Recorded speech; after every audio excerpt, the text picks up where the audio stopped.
time and temperature. Brought to you by your local Honda dealer. We had spring-like warmth to start the week, but now winter is making a comeback just in time for the first real day of winter. That'll be on Saturday. We'll have a near-freezing morning, and highs are going all the way down into the 40s. More details coming up. Right now on News Channel 6 and 11, cleanup from Hurricane Helene continues in South Carolina, how Duke Energy is working to restore communities. Plus, improving reading rates in the Peach State, what the state literacy coach is doing to help. And a local NFL player continues a holiday tradition giving back to the community. We'll tell you all about it. Your news at 11 starts now.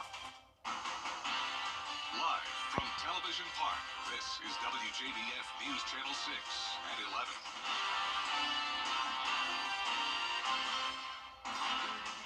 Watching News Channel 6 at 11. I'm Graham Lee. Thank you so much for joining us. Coverage you can count on begins as today Duke Energy was briefed by the South Carolina Public Service Commission on Duke's response to Hurricane Helene. Caroline Yaffa has more. I'm here outside the South Carolina Public Service Commission where Duke Energy talked about what they did during the company's largest power outage in state history. Mother Nature really outdid herself with Helene. 5 members from Duke Energy spoke about many topics, ranging from their customers to how many crew members they had on the ground helping during Hurricane Helene. Vice President of Zone Operations Joel Lunsford says on the first day of the storm, 99.5% of customers in South Carolina lost power. Lunsford says Duke's plan on day 1 was to concentrate on hospitals and water treatment plants, day 2 retail areas and gas stations, then day 3 normal restoration. We were trying to restore society. We were trying to get our communities up and running into the right direction of getting things back to normal, because things were very far from normal.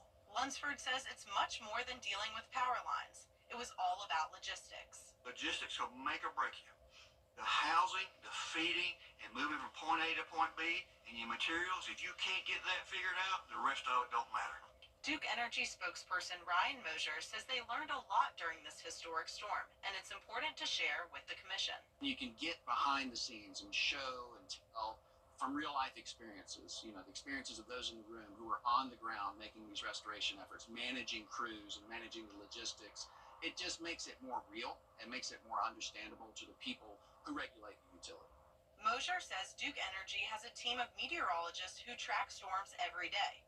But it was hard to fully prepare because the wind and rain moved quickly. It was just unexpected. It was unprecedented, and it was something we had to react to as we move forward from the day that it struck. Mosier says storms like these teach the company lessons about what works and what doesn't work, so they can improve next time. In Columbia, Caroline Yaffa, WJBF News Channel 6. It is time now for our first check of the weather. For that, we turn to Chief Meteorologist Jenna Petracci. Jenna, 6 days till Christmas. What are you looking at over the next few days? Yeah, well, we're going to be seeing a lot of changes. It's going up and down constantly when it comes to our temperatures. But right now, it's a chilly night. We do still have some cloud cover lingering. This is a look at our Terry Lambert Hyundai Skyview cam. You can see the flag glowing just a little bit. We have some light winds coming in from the northeast. Today, we started out at 47 degrees, putting us 10 degrees above average. Our high was right around average at 62. So we're done with the 70s. That was what we had earlier this week. It was feeling like spring. Now we're back to typical conditions for this time of the year, and then by the weekend it is going to be feeling like winter for sure. Upper 40s through mid 50s at the moment. We do have a variety of temperatures. It's a bit cooler in places with clear skies. Thompson, you're at 47, but 55 in Allendale, Augusta at 48, and you can see here temperatures are in the 40s as well in Wrightsville and Gibson, 49 in Edgefield, 55 though in Waynesboro, a bit warmer, and 52 in Aiken. The temperatures are much cooler than they were yesterday by at least around 5 degrees. Some places around 13 degrees cooler. So you can tell that cold air is coming in from the north. Also some drier air taking over. Dew points are in the 40s. Winds coming in from the northeast, as I mentioned, only up to around 6 miles per hour now in Barnwell. And as for our satellite and radar, no rain, but definitely our fair share of cloud cover. Zooming out here, you can see that low pressure system that passed by yesterday now off the coast. And we're watching this additional cold front all the way up in the Midwest that will be coming through our area by tomorrow afternoon. So tomorrow morning is still going to be mostly cloudy. Temperatures down to around 44 at the 6 o'clock hour. And looking ahead here, you can see we'll have lots of sunshine to enjoy, but bundle up if you're going to be out and about this weekend. We will be either at or below freezing. I'll have more details with a look at your Christmas Day forecast coming up. And back to you, Graham.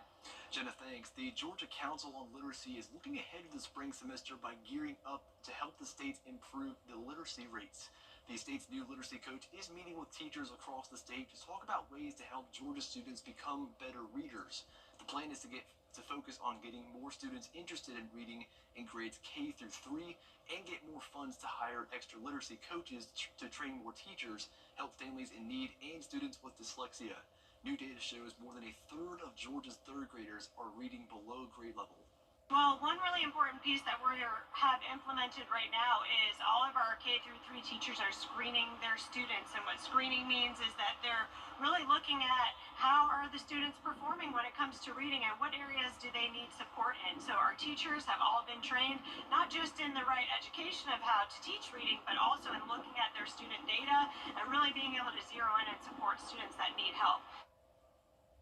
Georgia Reads has an application for a $25,000 reward for communities that want to learn and to improve literacy rates in their area. With less than a week until Christmas, a local NFL player is giving back to those who live in the place he calls home. Isabella Moody has the story. The Deontay Smith Foundation and Good Shepherd Baptist Church are holding their annual Christmas celebration, donating holiday gifts to needy families in the community. He has financially supported that effort this year and last year. And with that effort, we are really growing the number of families that we are serving. This is the second year the foundation has given to the church for this celebration. Last year, they were able to give $10,000, but was able to give $12,500 this year. Although Smith was unable to attend the celebration, he still sent a video to wish the families a Merry Christmas. I just want to wish everybody a safe and blessed, happy holidays, and I hope you guys have a Merry Christmas. With like the hurricanes and things that have gone on in the community, he's really big on rehabilitation. So there's two different things. There's, charitable work and there's rehabilitation. He doesn't want to just give money away. He actually wants to help empower and implement and change things that are going on in the city of Augusta. Around 30 families were chosen to the event.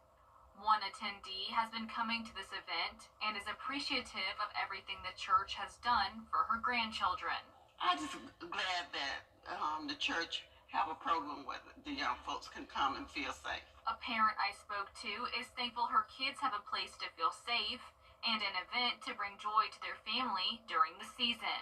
It's a world, and the world isn't what we expect it to be.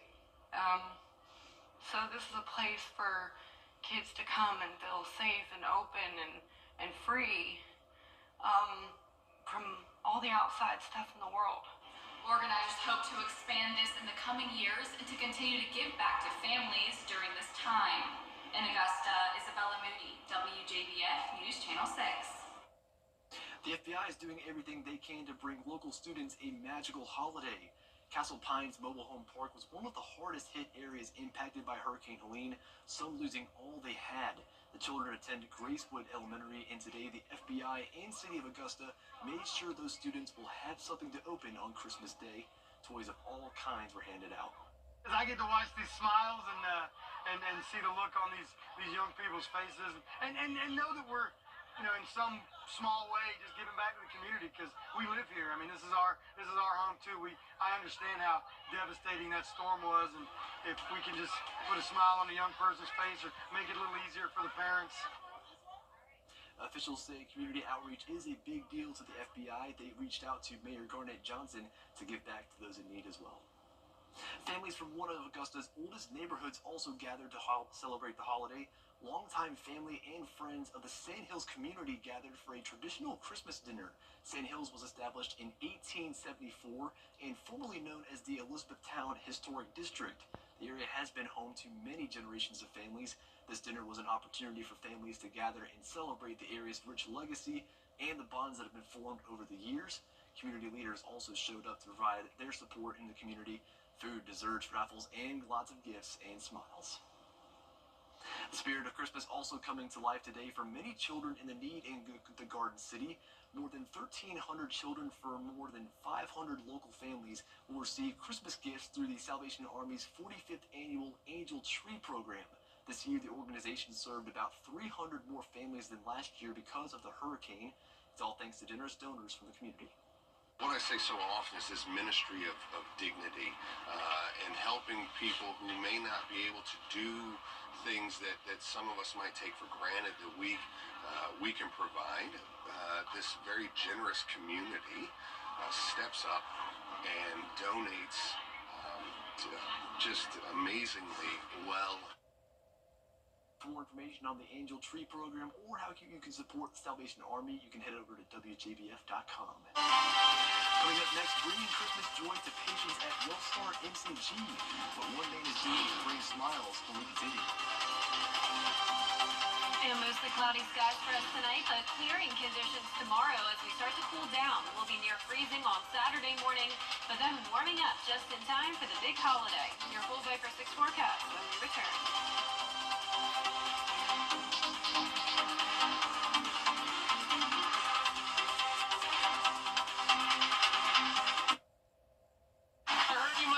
The live Viper 6 Skyview Network, sponsored by Terry Lambert Hyundai.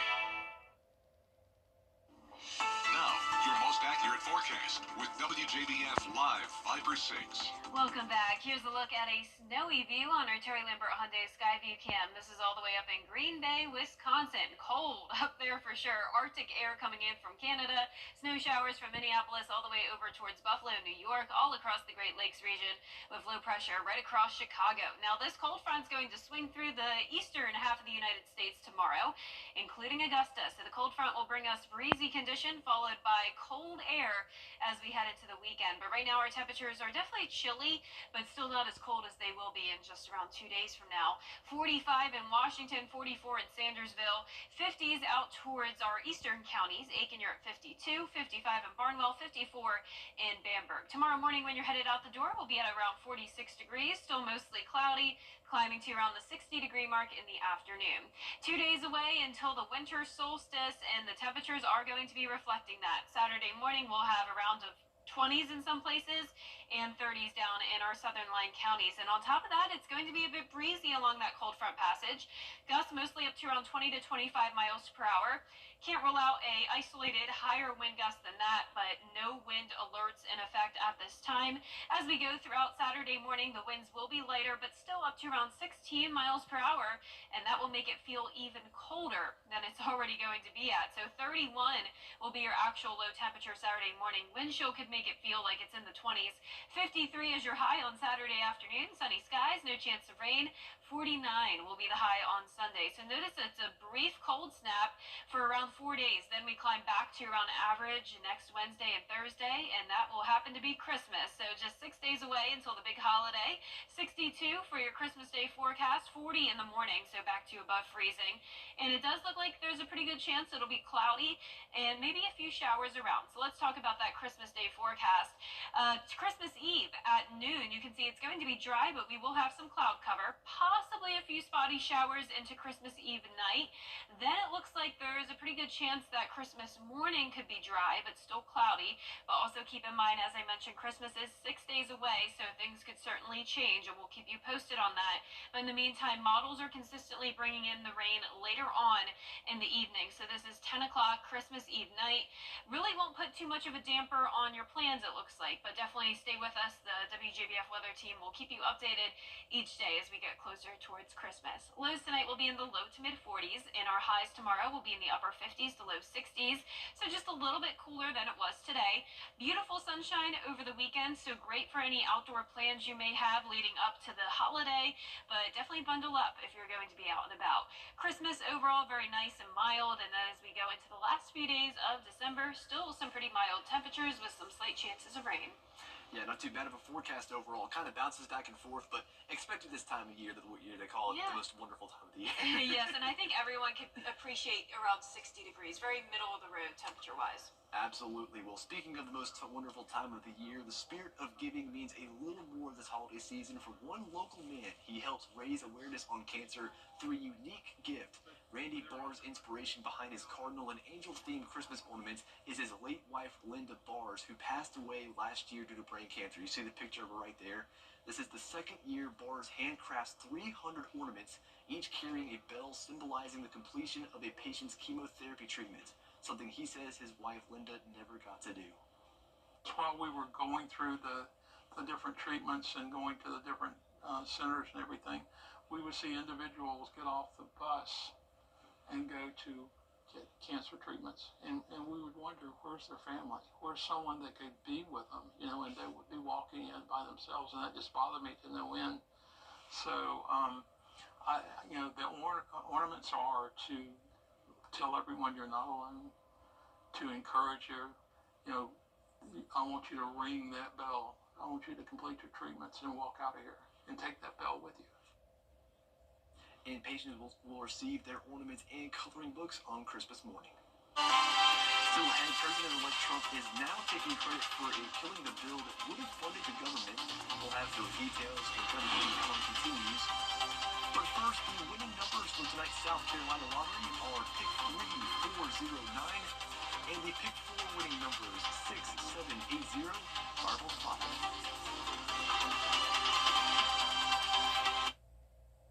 Z's Bakery is coming up. The Georgia Southern Eagles playing in the New Orleans Bowl against Sam Houston. Stick around for game highlights and sports up next. during Mattress Month. Coming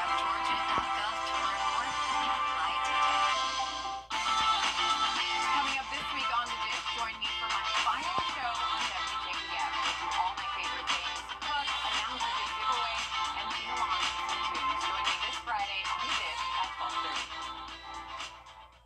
Weather headlines on News Channel 6, brought to you by Hickson Roofing. The live 5 for 6 mobile app. Download it today. Now, WJBF sports coverage you can count on. The Georgia Southern Eagles playing their final game of the 2024 season, playing in the New Orleans Bowl against Sam Houston. Picking it up in the first quarter, Sam Houston up 7-0. Eagles trying to tie the ball game up, and French finds Josh Dallas in the corner for the 17-yard touchdown reception. Then jumping to the second quarter now, French, he scrambles out of the pocket. He throws on the run, but it's picked off. Jalen Jimerson with his second interception on the night. The Eagles, though, fall to 8-5 on the season with the final score of 31-26. And the end of the football regular season means new changes to the South Carolina coaching staff. Head coach Shane Beamer announcing that Mike Shula is the new offensive coordinator and quarterbacks coach. Prior to the 2024 season, Shula was the senior offensive assistant coach. He helped Lenora Sellers earn the SEC Freshman of the Year award. He begins a 3-year contract that'll take him to the end of the 2027 season. I feel extremely motivated now, number one, to help our offense and help this football team finish the season the way we want to finish it. It's going to be a big challenge against Illinois. And then, as I spoke to the offensive players just briefly a couple days ago, just to continue to build on what we have. The Gamecocks will face off against the Fighting Illini. Kickoff set for 3 p.m. on New Year's Eve right here on News Channel 6. The second-ranked South Carolina women's basketball team faced off against Charleston Southern this afternoon at the Colonial Life Arena, seeking their 64th straight win at home. Joyce Edwards led the way with 20 points and a perfect 8 for 8 from the charity stripe in their 82-46 victory. The Gamecocks shook off a tough start offensively in the first quarter, but they outscored Charleston Southern by double digits in each of the next 3 periods. The Gamecocks improved to 11-1 on the season and will get the next 10 days off from competition. I'm happy that we got over a really hard non-conference season with two non-conference games left to play, and looking forward to our conference because it is, we play Wofford after the break, but looking forward to our conference because it's going to be another challenging opportunity for us to get better. The Gamecocks have one more non-conference game remaining until they gear up for SEC play. That'll do it for sports. We'll be back.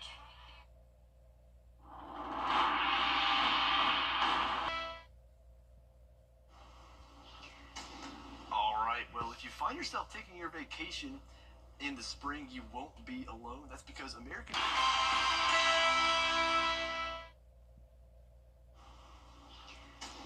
All right, well, if you find yourself taking your vacation in the spring, you won't be alone. That's because Americans need a proper place to vacation every 110 days, according to a new survey by Apple Vacations.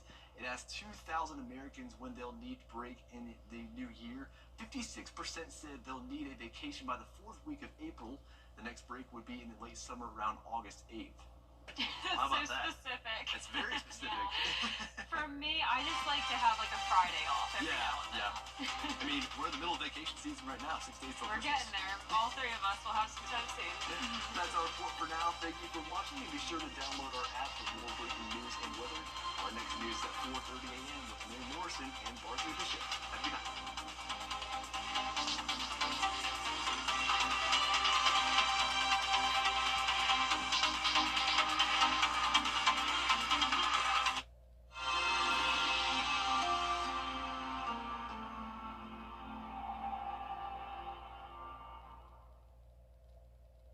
Dr. Chandra R.